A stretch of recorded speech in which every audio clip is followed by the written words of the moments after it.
안녕하세요. 여배우의 책방의 달세뇨입니다. 오늘 달세뇨가 읽어드릴 책은 로마의 황제였으며 세네카와 함께 후기 스토아 학파의 대표적 철학자이기도 했던 마르쿠스 아울렐리우스의 명상록입니다. 명상록은 죽음과 삶이 교차하는 전쟁터에서 황제였던 아울렐리우스가 간결하게 적어내려간 삶의 근본 원리로 세월을 뛰어넘어 변화와 혼돈의 시대를 살아가는 지금 우리들의 삶에 지침서가 되어주고 있습니다.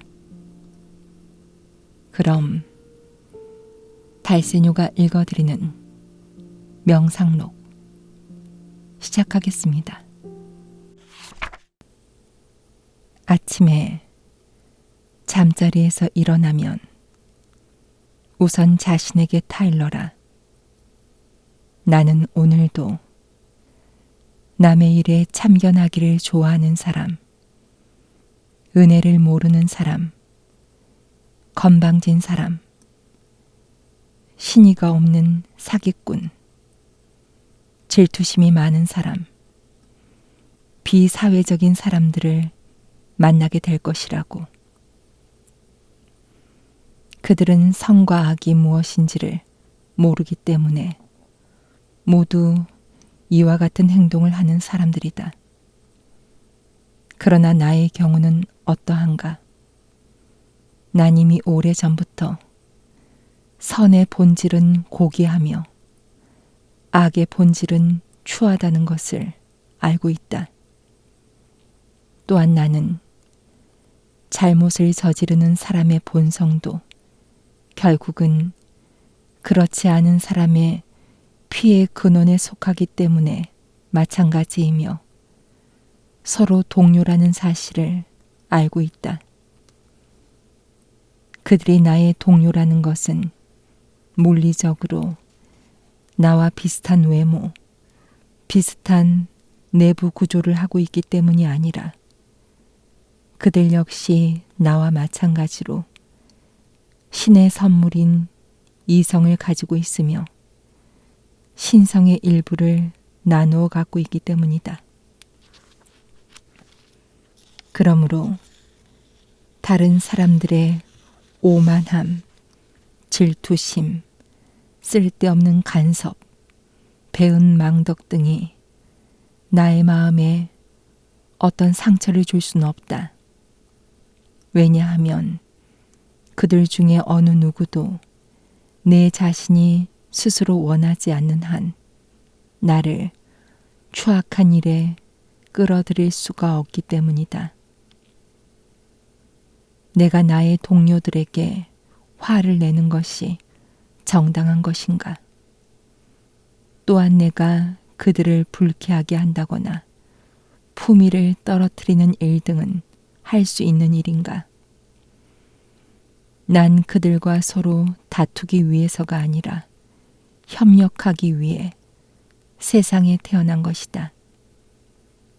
우리들 인간은 두 손처럼, 두 발처럼 또는 눈꺼풀처럼 윗입술과 아랫입술처럼 서로 돕고 살아가지 않으면 안 된다.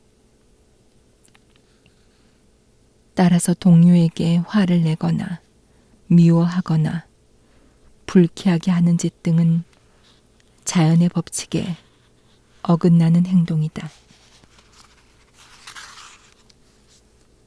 바로 이 순간에 모든 일을 행함에 있어 마치 내일 이 세상을 떠날 사람처럼 행동하고 생각하라. 만약 신이 존재한다면 사람들 곁에서 떠난다는 것은 조금도 두려울 것이 없다. 신은 결코 너를 나쁘게 인도하지는 않을 것이기 때문이다. 만일 신이 존재하지 않는다거나 또는 인간의 일 따위엔 관심이 없다면 신이 없거나 섭리가 없는 세상에서 살아간다는 것은 어떤 의미를 주겠는가? 그러나 진실로 신은 존재한다. 또한 신들은 인간의 일에도 깊은 관심을 갖고 있다. 신은 너에게 악에 빠져들지 않는 능력을 주었다. 그리고 만약 다른 사람들이 당신의 인생을 방해하려고 한다면 신은 너에게 그것을 피할 수 있는 충분한 능력 속에 모든 수단을 주었을 것이다.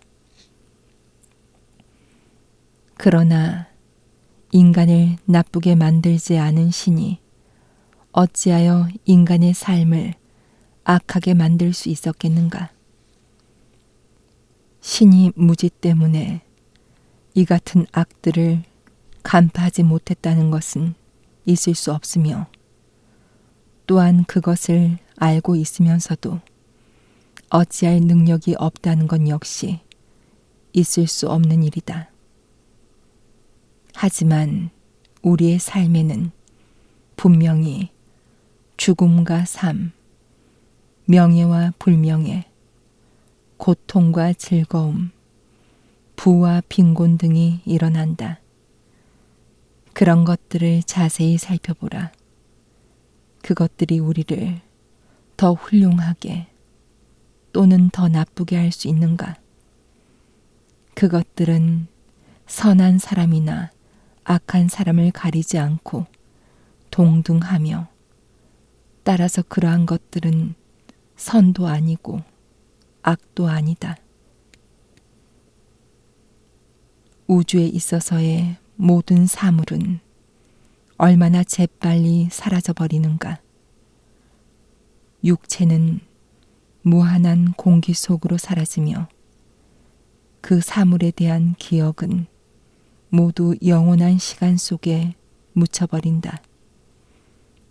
모든 감각적인 사물의 본질, 특히 쾌락을 미끼로 우리를 유혹한다든가 고통으로 우리를 협박한다든가 허망한 명예를 미끼로 우리를 부추기는 것들은 얼마나 가치가 없고 천한 것인가. 또한 그것들은 얼마나 덧없이 사라져버리는가. 이 모든 것을 깨닫는 능력이 바로 우리들 이성의 기능이다. 교묘한 발언이나 의견을 통해 명예를 얻은 사람들의 진정한 가치는 무엇이며 어떤 사람들인가? 죽음이란 과연 무엇인가? 죽음에 대해 깊이 생각해보고 자신의 마음속에 드리워져 있는 죽음에 대한 환상을 지워버려라. 죽음이란 다만 자연의 진행 과정에 지나지 않는다.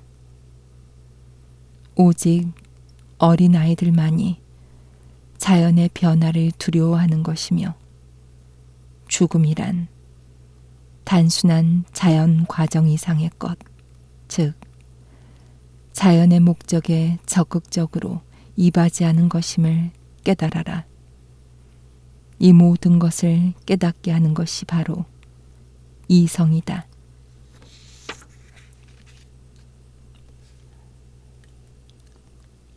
인간이 3000년을 산다고 하더라도, 아니 3만년을 산다고 하더라도 우리는 지금 살고 있는 순간 이외의 삶을 결코 누릴 수는 없다. 어느 사람이건 존재하고 있지도 않은 과거와 미래를 잃어버릴 수는 없다. 따라서 가장 긴 삶이거나 가장 짧은 삶이거나 결국은 마찬가지다. 소멸되는 것은 마찬가지가 아니라 하더라도 현재는 만인에게 공평하게 주어져 있어서 그 누구도 현재 이외의 삶을 소유할 수는 없기 때문이다. 따라서 다음의 두 가지 사실을 언제나 명심하라. 첫째는 이 세상 모든 만물은 아득한 옛날부터 언제나 똑같은 모양으로 순환하여 왔다. 따라서 인간이 결국은 동일한 것들을 100년 또는 200년 동안, 아니 영원히 본다 하더라도 본질적으로는 아무런 차이가 없다는 사실과, 둘째는 가장 오래 장수한 사람이나 태어나자마자 죽은 사람이나 상시라는 것은 결국 동일하다는 사실이 그것이다. 왜냐하면 현재만이 인간이 소유할 수 있는 유일한 것이며 그 누구도 가지고 있지 않은 것을 상실할 수는 없기 때문이다. 그러므로 가장 중요한 것은 현재를 어떻게 살아가는가이다. 인간의 영혼은 무엇보다도 다음과 같은 경우에 스스로 괴로워하는데, 말하자면 영혼 그 자체가 일종의 종기가 되는 경우, 다시 말하면 영혼이 자신에게 상처를 입히는 경우이다. 왜냐하면 만물의 본성은 자연의 어느 한 부분에 포함되어 자연으로부터 분리되므로 어떠한 사건에 괴로워한다는 것은 바로 그 자연에 대한 역행이기 때문이다. 둘째로, 다른 어떤 사람들을 무시하여 외면하거나 그들에게 분노하거나 비난하는 경우가 있는데, 이 경우는 자기 자신의 영혼을 스스로 괴롭힌다고 할 수 있다. 셋째는 영혼이 쾌락이나 고통에 압도당했을 때이다. 넷째는 영혼이 진지하지 않거나 남을 기만하는 행동이나 말을 할 때이다. 사람은 아무리 사소한 일이라도 뚜렷한 목적의식이 있어야 하는데도 무분별하게 어떤 일을 했을 때이다. 그리고 우리 인간의 목적은 우주의 법칙과 이성에 따르는 것이다.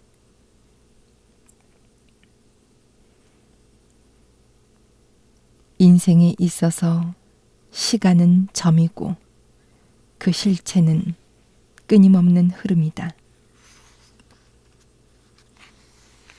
지각은 혼탁할 뿐이고 육체의 전체 구성은 결국 부패되어 사라져버리며 영혼은 회오리 바람이다.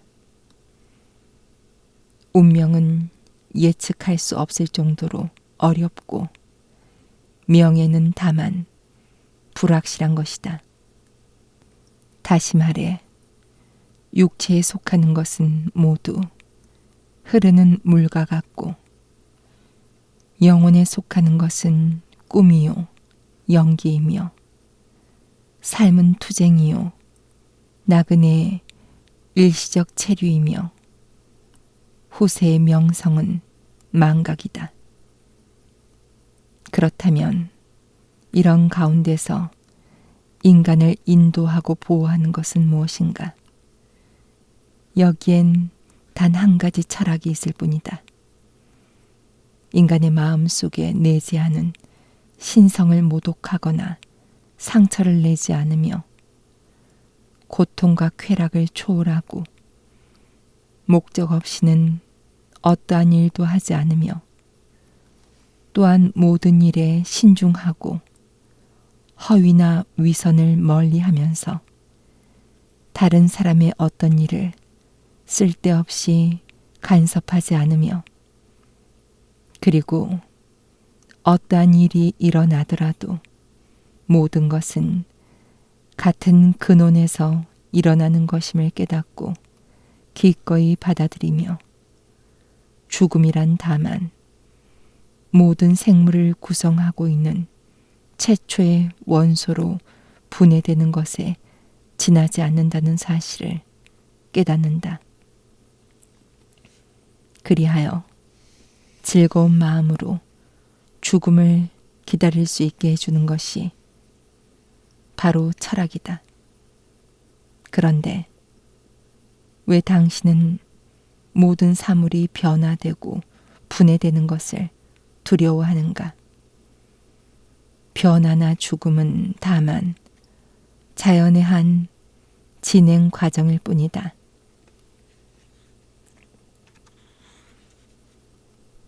당신은 세월이 감에 따라 생명이 하루하루 소비되어 차츰 줄어든다고 생각하고 걱정할 필요가 있다고 생각하는가? 어떤 사람이 다른 사람보다 더 오래 사는 경우 그의 장수와 그가 사물을 이해하는 데 필요한 판단력과 이해력을 계속 유지하는 것과 또한 신과 인간의 문제를 이해하는 데 충분한 능력이 계속 보존되는가를 고려해야 될 것이다. 사람은 노망이 들기 시작하더라도 호흡, 소화, 상상력, 본능, 욕구 등 그 밖의 여러 가지 일에는 이상이 없다. 그러나 자신의 재능을 남김없이 발휘하는 힘과 의무를 이행하고 발생하는 모든 문제를 명백히 해결하는 능력, 언제 이 지상에서의 목숨을 버려야 하는가를 판단하는 능력과 그리고 그 밖에 훈련된 이성으로서만 해결할 수 있는 이 모든 능력은 그 전에 이미 쇠퇴해버리는 것이다. 그러므로 우리는 서두르지 않으면 안 된다. 그것은 하루하루 죽음이 가까워진다는 단순한 이유 때문이 아니라 사물을 올바르게 판단하고 이해하는 능력이 무엇보다도 제일 먼저 소멸하기 때문이다.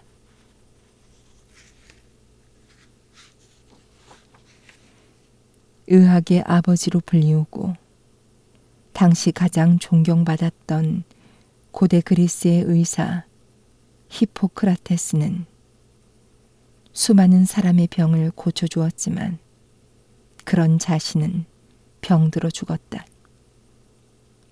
칼데아 사람들은 다른 많은 사람들의 죽음을 예언했으나 그들 자신도 결국은 그 운명에서 벗어나지 못했다. 알렉산더, 폼페우스, 가이우스, 카이사르는 수많은 도시를 연달아 파괴하였고 싸움터에서 수많은 기병과 보병을 무찔렀지만 결국은 그들 역시 죽음에서 벗어날 수는 없었다. 헤라클레이투스는 우주의 모든 변화는 큰 불에 의해 소멸되고 생성된다고 사색을 거듭한 끝에 결론지었지만 그 자신은 더러운 진흙탕을 뒤집어 쓰고 죽었다. 데모크리투스는 해충 때문에 희생되었으며 소크라테스 역시 해충 때문에 죽었다. 이런 모든 일은 어떤 의미를 갖는가?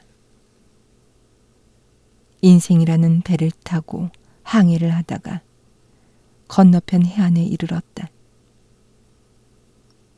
그것이 과연 내세라고 해도 역시 그곳에도 신은 존재한다.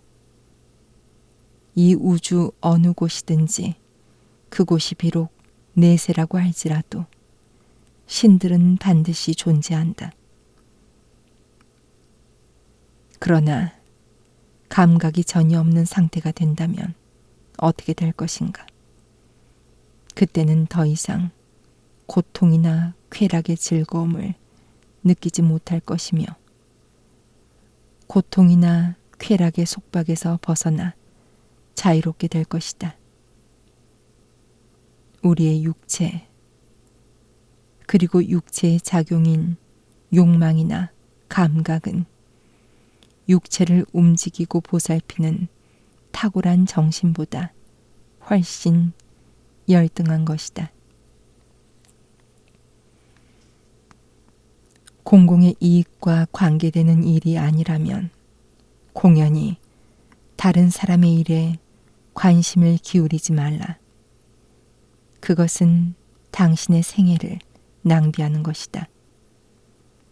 그는 왜 그런 일을 하는 것인가? 무엇을 생각하는가? 왜 그런 말을 하는가? 지금 그는 무슨 일거리를 생각해내고 있는가? 이 같은 온갖 이성을 어지럽히는 일에 관심을 갖게 되면 정작 당신에게 필요한 다른 중요한 일을 할 수 있는 기회를 잃게 된다.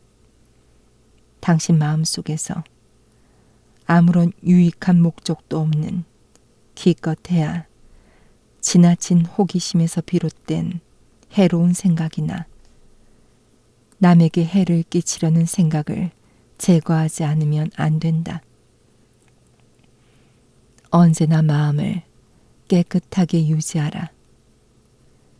갑자기 누군가에게 당신은 지금 무엇을 생각하고 있는가? 라는 질문을 받더라도 솔직하게 이러이러한 일이다 라고 대답할 수 있는 일만을 생각하는 버릇을 길러야 한다. 당신의 마음속에 갖고 있는 생각은 늘 자애로우며 사회적 동물에 어울리는 것이어야 한다. 쾌락이나 감각적인 향락에 얽매이지 않고 적대감이나 질투심이 아닌 누구에게나 떳떳하게 말할 수 있는 생각만을 가져야 한다. 그러한 사람은 자신의 마음속에 깃들어 있는 신성에 귀를 기울임으로써 쾌락에 더럽혀지지 않을 뿐만 아니라 고통으로 괴로움을 겪지도 않고 어떠한 일에도 모욕당하는 법이 없다. 정당하지 않은 일은 생각조차 품지 않고 가장 고귀한 투쟁을 위해 자신의 정력을 한껏 바친다. 마음속까지 가득 차 있는 정의 때문에 어떠한 정욕에도 결코 정복당하지 않는다. 모든 심혈을 기울여서 자신에게 일어나는 일이나 맡겨진 일은 기꺼이 운명으로 받아들이며 아무런 불만 없이 그 일에 기꺼이 참여한 다른 사람이 무슨 말을 하든 간에 또 어떤 일을 하건 또 무엇을 생각하건 그것이 공공의 이익과 관련되지 않는 일이라면 전혀 관심을 두지 말 것이며 오로지 자신의 일만 밀고 나가는 것이야말로 진실하게 신을 따르는 것이다. 그리고 자신의 신성이 인도하는 데 따라 기꺼이 운명을 받아들인다. 또한 모든 인류는 서로 가까운 형제라는 사실을 알고 있으며 다른 사람을 대할 때는 언제나 인류애로 존중한다.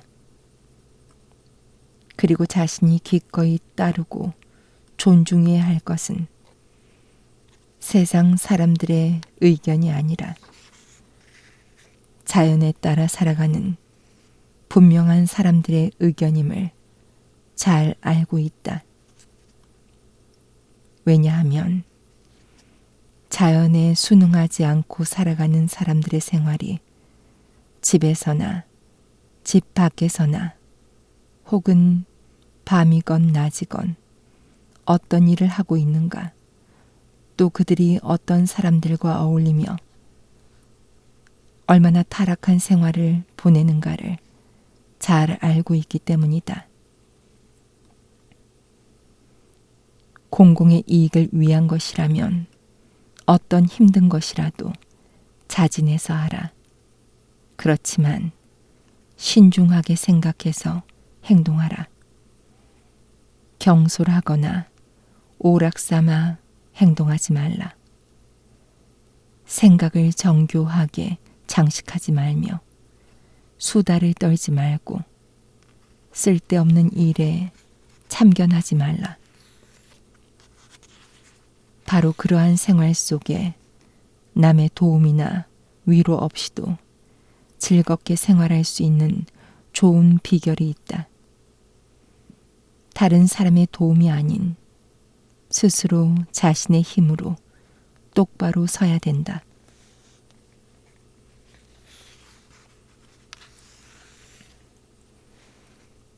신의를 저버리거나 자존심을 버리면서 또는 남을 미워하거나 의심하면서 저주하고 위선을 행하며 그리고 불성실한 행동으로 얻은 이익이라면 그것은 결코 당신에게 이익이 되지 않는다.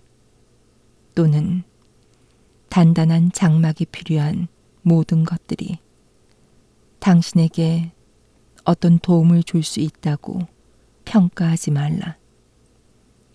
이성과 신성을 존중하고 그들의 탁월한 인도에 따라 행동하는 사람은 결코 자신을 위장하거나 불평하지 않으며 고독을 느끼지도 않는다.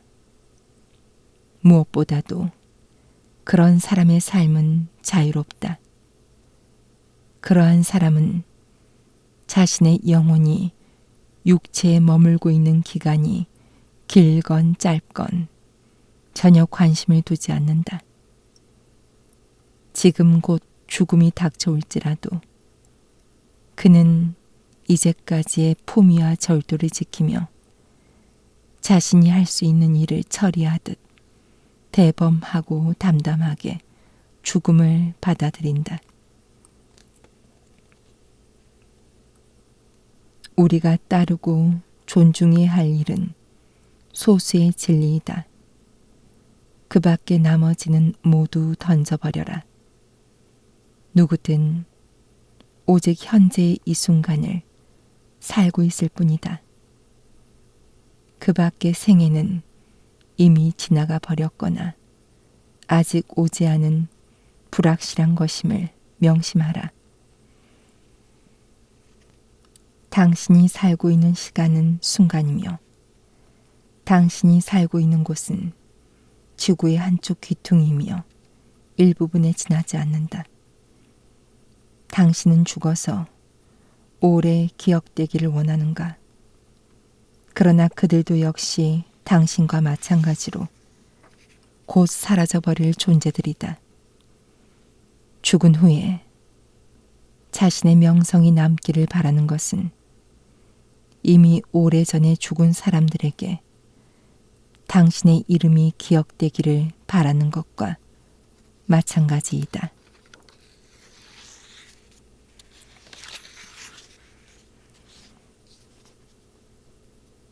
사람들은 흔히 해안이나 정원 등 아무도 살지 않는 조용한 곳에서 휴식을 취하려고 애쓴다.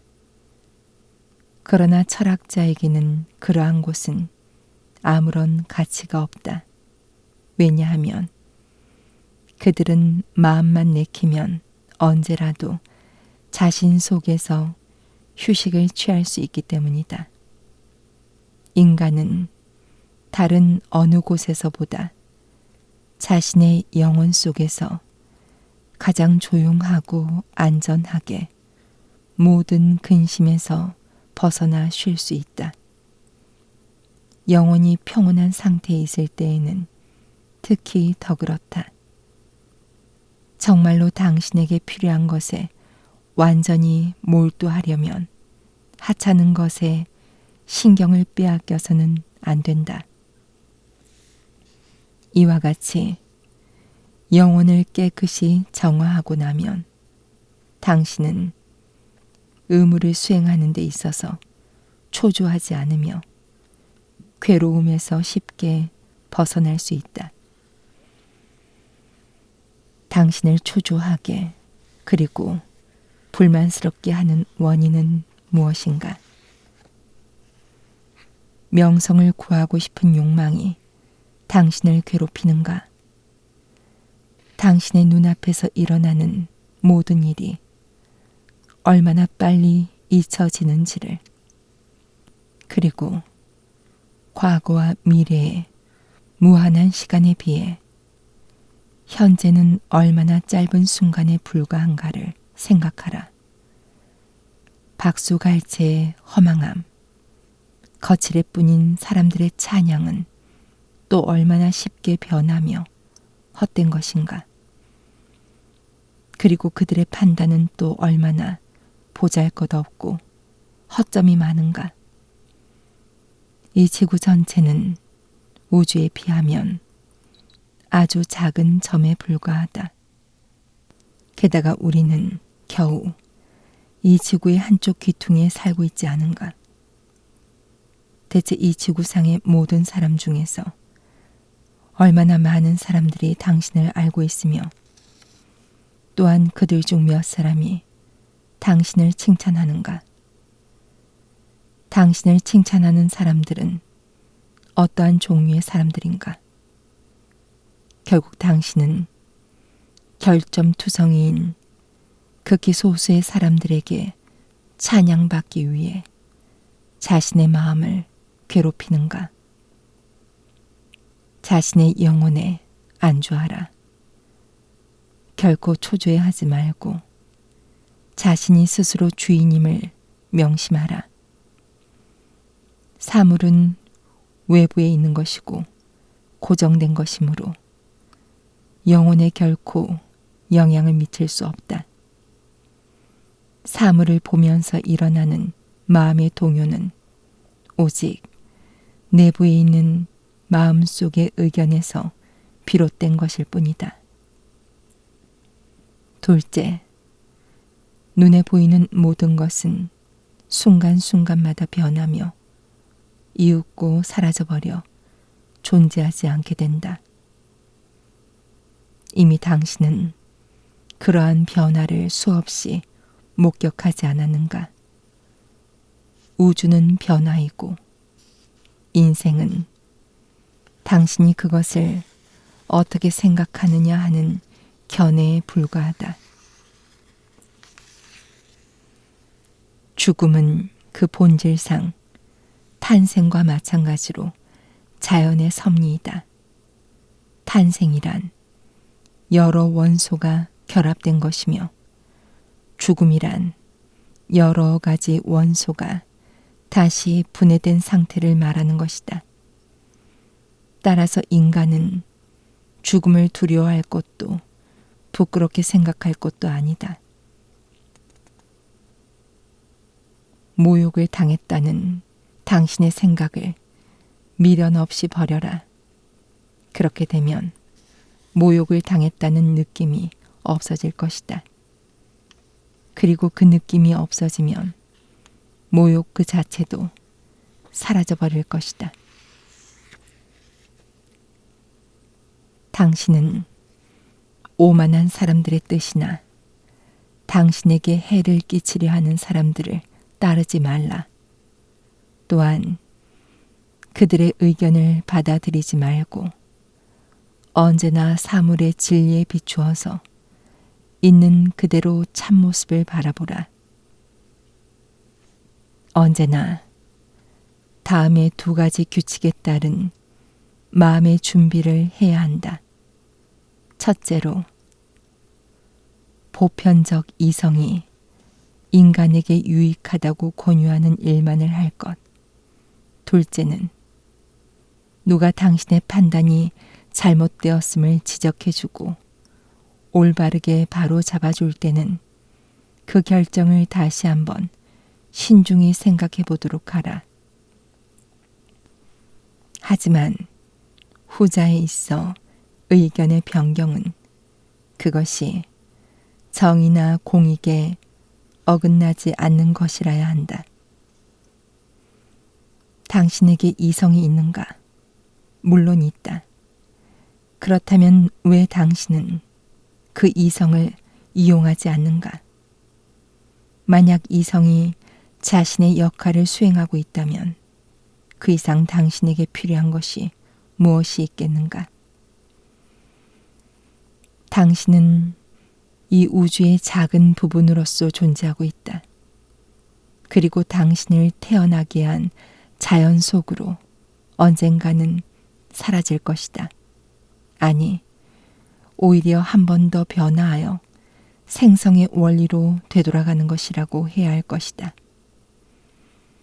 같은 재단 위로 떨어지는 많은 유향 중에서 어떤 것은 먼저 떨어지고 또 다른 어떤 것은 나중에 떨어지기도 한다. 거기에 무슨 차이가 있겠는가? 이제까지의 자신의 생활 태도를 바꾸어 당신의 원칙으로 되돌아가서 이성을 존중하고 따른다면 당신은 그것으로 충분하다. 그러면 이제까지 당신을 짐승이나 원숭이 정도로 평가하던 사람들이 일주일 이내에 당신을 신처럼 섬길 것이다. 앞으로 남은 생애가 1000년이나 10,000년이라고 생각하고 행동하지 말라. 죽음은 이미 가까이 다가오고 있다. 살아있는 동안, 아직 능력이 있는 동안 착한 일을 많이 하라. 다른 사람들이 무엇을 말하는지, 그리고 어떤 행동을 하는지, 또 무엇을 생각하는지에는 관심을 두지 말고 오직 자신의 행동이 정의롭고 깨끗한가에 관심을 기울이고 항상 열심히 노력하는 사람은 많은 시간과 수고를 덜 수 있다. 선한 사람은 다른 사람들이 타락한 모습에 한눈 팔지 않고 곧장 자신의 길만을 갈 뿐이다. 죽은 후의 명성에 대해 연연하는 사람은 그를 기억하는 사람들 역시 예외 없이 곧 죽게 된다는 점을 생각하고 있지 않다. 어떠한 명성도 그것을 기억하고 있는 사람들을 통해 전해지다가 마침내는 사라져버리고 만다. 하지만 당신을 기억하고 있는 사람들이 결코 죽지 않으며 그들의 기억 역시 영원하다고 가정하더라도 결국은 그것이 당신에게 어떤 의미를 주는가? 당신이 이미 죽은 사람이라면 그들의 칭찬이 무엇이란 말인가? 만일 후세 사람들의 평가에 대해 마음을 쓰고 있다면 분명히 자연이 당신에게 베풀 것을 받을 수 있는 기회를 잘못 이용하고 있다. 만약 죽은 후에도 영혼이 남고 소멸되지 않는다면 대기는 태고적부터 어떻게 그 수많은 영혼들을 수용해 왔을까? 그리고 육체가 썩지 않는다면 대지는 아득한 옛날부터 그 속에 묻힌 시체들을 어떻게 처리할 수 있었을까? 산더미 같은 수많은 시체는 얼마 동안 남아있다가 결국 분해되어 다른 시체가 묻힐 장소를 마련해 준다. 마찬가지로 영혼도 대기 속에서 얼마 동안 존속하다가 변화하여 흩어지고 우주의 생성의 원리와 법칙이 이를 받아들인다. 하지만 우리는 죽어서 묻히는 시체의 숫자만을 생각해서는 절대로 안 된다. 인간과 다른 동물이 먹어치우는 동물의 수도 고려해야 한다. 매일 얼마나 많은 동물이 다른 동물들의 먹이로 희생되어 그들의 육체에 파묻혀버리는가. 그럼에도 불구하고 먹이가 되는 동물들은 소화되어 가해자의 피와 공기와 물과 같은 원소로 변화하여 사라진다. 이와 같이 자연은 이용할 수 있는 것은 남김없이 모두 이용한다. 우리는 이 모든 문제의 진실을 어떻게 알 수 있는가? 그것은 물질과 물질의 인과관계를 구별하는 방법으로 알 수 있다. 마음의 평정을 가지려면 여러 가지 많은 일을 해서는 안 된다고 철학자 데모크리토스는 말한다. 그러나 이 말을 더욱 제한하여 꼭 필요한 일, 그리고 사회적 동물로서 이성이 원하는 일만을 이성에 따라 행하라고 하는 것이 더 좋지 않겠는가? 이렇게 해서 꼭 필요한 몇 가지 일만을 하는 데서 오는 마음의 평정을 얻을 뿐만 아니라 또 그것을 훌륭하게 수행하면서 마음의 평정도 얻을 수 있다. 우리가 말하고 행하는 것 중 대부분은 불필요한 것이며 이런 것들을 없애버린다면 우리는 더 많은 여가를 가지게 될 뿐만 아니라 동시에 근심이나 불안도 줄어들게 될 것이다. 그러므로 당신은 어떤 일을 하든 우선 자신에게 물어보라. 이 일은 꼭 필요한 일인가?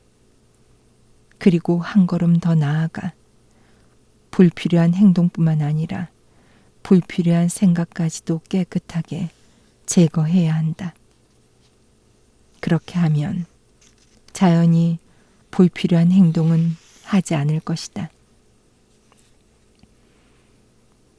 모든 사물에 만족을 느끼지 못하는가? 그렇다면 지금부터 사물의 다른 쪽 면을 보라. 언제나 마음이 흐트러지지 않게 침착하고 소박하게 행동하라. 누군가 당신에게 그릇된 일을 하고 있는가? 그것은 자기 자신에게 해를 입히는 것이니 상관할 일이 아니다.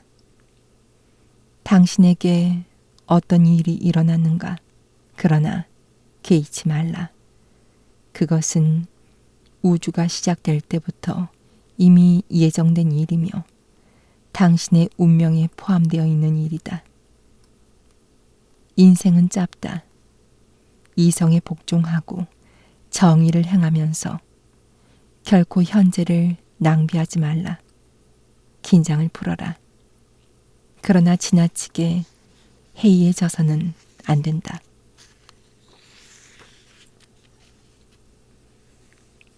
당신이 아무리 빈약하더라도 종사하고 있는 직업에 정성을 다하고 그것에 만족하라.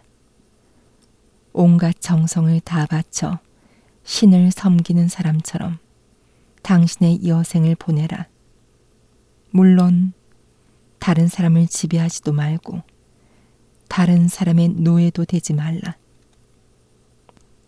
예를 들면 폭군네로가 몰락하고 뒤를 이어 죄위에 오른 베스파시아누스 황제 시대를 생각하라. 당신은 거기서 무엇을 봤는가? 지금 우리에게 일어나는 모든 일이 그때에도 있었다.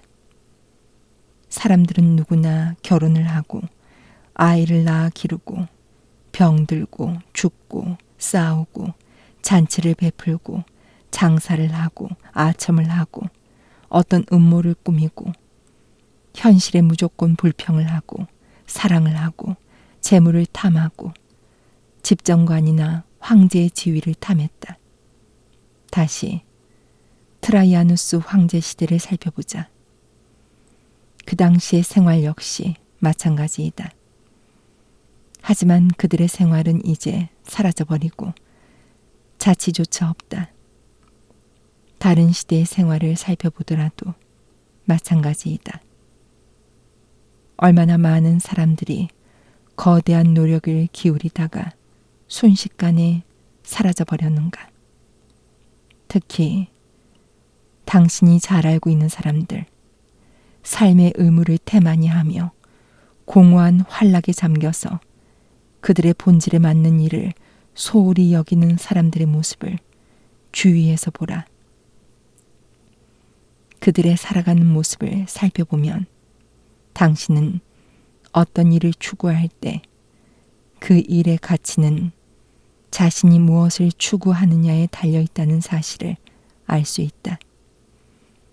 결코 어떤 일에도 낙담하지 말 것이며 중요하지도 않는 사소한 일에 자신의 정력을 소비하지 말라. 예전에는 흔히 사용되던 말 중에 오늘날에는 사라져버린 것들이 많이 있다. 그리고 옛날에는 일상 사용되던 이름들도 마찬가지이다. 카멜루스, 카에소, 볼레수스, 레오나투스 등이 오늘날에는 이미 고어가 되었다. 이들보다 약간 후대의 이름으로는 스키피오, 카토, 아우구스투스, 그리고 그 후에 하드리아누스와 안토니누스도 이 모든 것이 순식간에 옛 이야기가 되어버리고 마침내는 완전한 망각 속에 묻혀버렸다. 위에 예를 든 사람들은 당시 대단한 명성을 떨쳤던 사람들이다. 그들의 경우가 이러하다. 나머지 이름 없는 사람들은 숨을 거두자마자 곧 잊혀지고 아무도 그들에 대해 언급하지 않는다. 호메로스의 말처럼 그들은 소문도 없이 조용히 사라져버린다. 영원히 기억에 남는 것은 무엇인가? 아무것도 없다. 그렇다면 우리가 온 힘을 기울여야 할 것은 무엇인가? 오직 한 가지뿐이다. 정의로운 사상, 사회적인 행동, 거짓 없는 말, 그리고 눈앞에서 벌어지는 모든 것은 미리 예정된 것이며 동일한 원천과 기원에서 흘러나오는 필연적이고 통상적인 일이라고 깨닫고 즐겁게 받아들이는 마음가짐뿐이다. 기억하는 사람이든 기억되는 사람이든 우리는 모두 순간적인 것에 불과하다. 만물은 변화 가운데서 어떻게 생기는 것인가를 주목하라. 대자연의 가장 커다란 기쁨은 존재하는 것들을 변화시키고 동일한 것을 다시 만들어내는 일이다. 당신은 그것을 좋아한다고 생각하는 습관을 가져라. 지금 존재하고 있는 것들은 또한 장차 존재하게 될 씨앗이다. 당신은 땅에 뿌려진 씨앗이 자라 거대한 나무가 되고 다시 그 열매가 땅에 떨어지는 것만을 생각하는가? 그것은 다만 쉽게 눈에 띄는 부분일 뿐. 이 우주의 모든 것들은 마찬가지이다. 당신은 얼마 있으면 죽을 것이다. 그렇지만 아직 당신의 마음은 거짓과 불안한 상태에서 헤어나지도 못했으며 아직도 외부의 사물로부터 해를 입지나 않을까 하는 의심을 버리지 못하며 모든 사람들에게 친절하지도 않다. 그리고 아직 올바른 행동만이 유일한 지혜라는 사실도 전혀 깨닫지 못하고 있다. 무엇이 현인들의 행동을 이끌어 주는가를 주의 깊게 검토하라. 그들이 무엇을 피하고 무엇을 추구하고 있는지도 살펴보라. 악은 다른 사람들의 마음에서 오는 것은 아니다. 또한 그것은 육체라는 외피가 전환되거나 변형돼서 생기는 것도 아니다. 그렇다면 악은 어디에서 오는가? 그것은 악이라고 생각하는 당신 자신의 확신에서 온다. 따라서 그러한 확신을 거부하라. 그러면 모든 일이 순조롭게 될 것이다. 보잘것없는 육신이 잘리고 상처를 입고 고름이 나고 썩더라도 그것을 악이라고 판단할 수 있는 이성은 냉정해야 하며, 또한 어떤 일이 악한 사람이나 선한 사람이나 가리지 않고 일어나는 것은 그것은 악도 아니고 선도 아니라는 판단을 내려야 한다. 왜냐하면 자연의 뜻에 따라 사는 사람에게도 자연의 법칙에 어긋나게 사는 사람에게도 동등하게 일어나는 일은 자연에 어긋나는 것도 따르는 것도 아니기 때문이다. 우주는 하나의 생명체이며 하나의 물질, 하나의 영혼을 갖고 있다는 것을 언제나 명심하라. 우주에는 수많은 물질이 존재하지만 결국은 하나의 물질이며, 많은 영혼이 존재하지만 역시 하나의 영혼이 있을 뿐이다. 모든 것은 우주의 이성에 복종하고 그 의지에 따라 움직이며 각자의 역할을 수행한다. 변화하는 사물로서 악한 것은 없고 변화의 결과로 존재하는 것으로서 선도 없다. 시간이란 모든 창조물에게는 거역할 수 없는 격렬하게 흐르는 강과 같다. 어떤 것이든 눈에 띄자마자 곧 흘러가 버리고 다른 것이 그 자리에 나타나 다시 메운다. 그러나 그건 역시 곧 흘러가 버린다. 이 세상에 일어나는 모든 것들, 병과 죽음, 중상과 모략, 그 밖의 모든 것들은 봄의 장미, 여름의 과일처럼 눈에 익고 잘 알려진 자연스러운 현상이다. 그러나 어리석은 자들은 이러한 것들에 즐거워하고 괴로워한다. 뒤따르는 것들은 현재 일어나는 일과 언제나 밀접하게 연결되어 있다.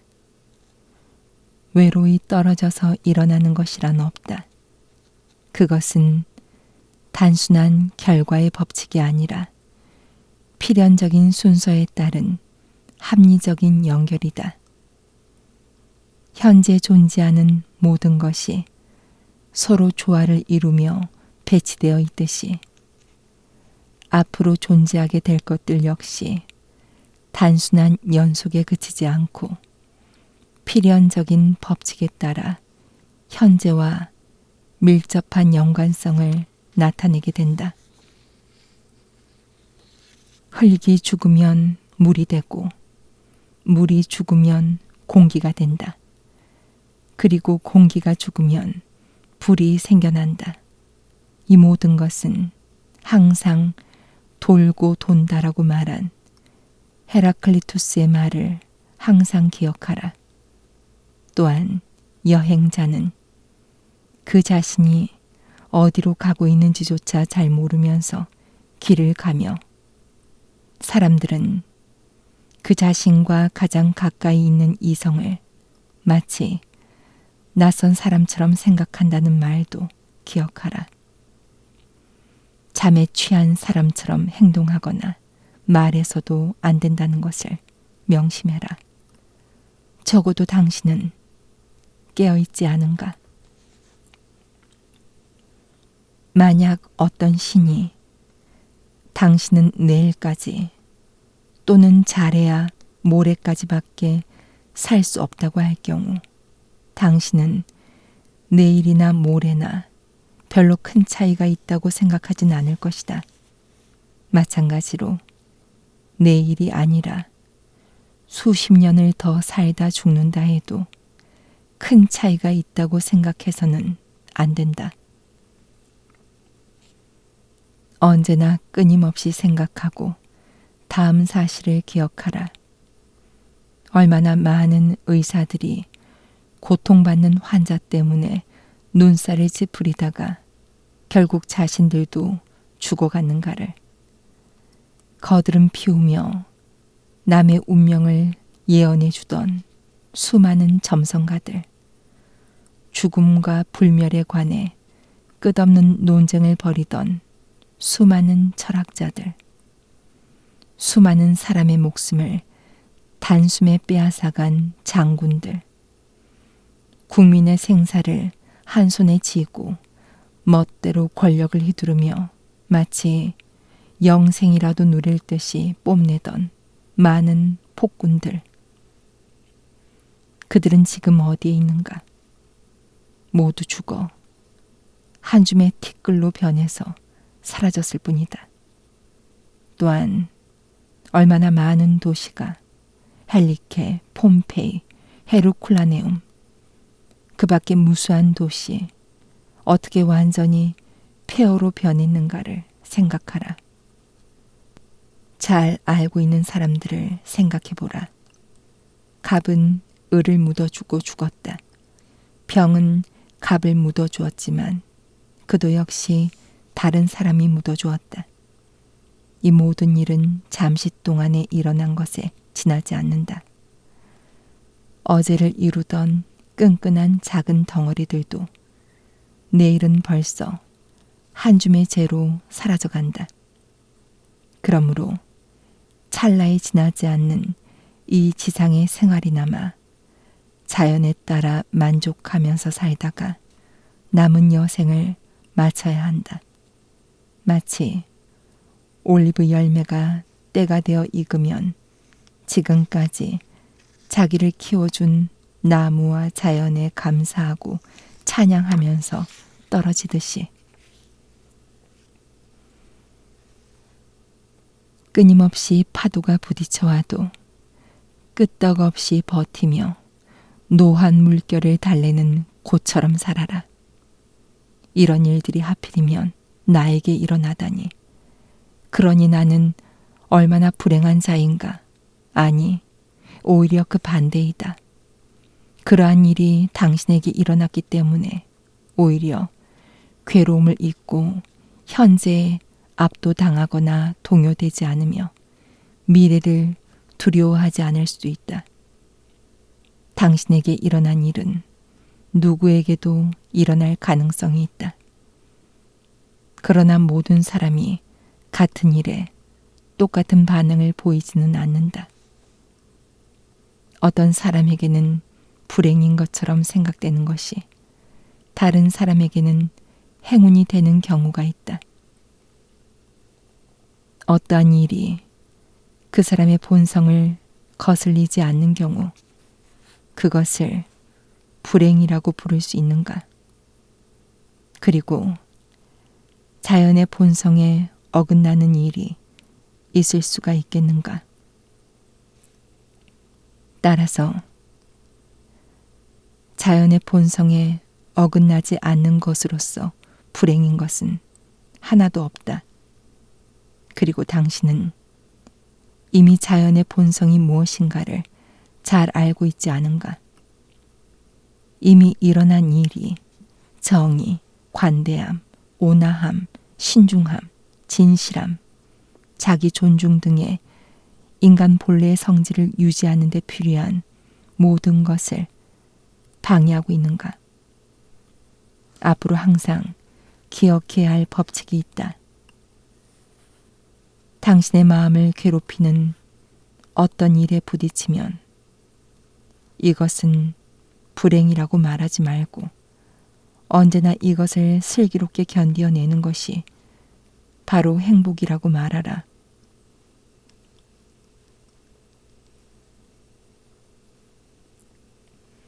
당신이 비록 철학자는 아니더라도 삶에 지나치게 집착하는 사람들의 모습을 바라보라. 그들을 보면 죽음은 오히려 가볍게 생각될 것이다. 젊어서 죽은 사람보다 그들이 더 얻은 것은 대체 무엇인가? 어느 시대에 어느 장소에 살았건 그들 역시 결국은 다른 사람과 마찬가지로 어딘가 무덤 속에 누워있게 되면 결국은 삶은 순간이라는 것을 알 수 있다. 그 가운데서 사람들은 몹시 괴로워하고 애태우며 불평한다. 지나간 시간이 얼마나 길며 앞으로 다가오는 시간은 또 얼마나 긴가.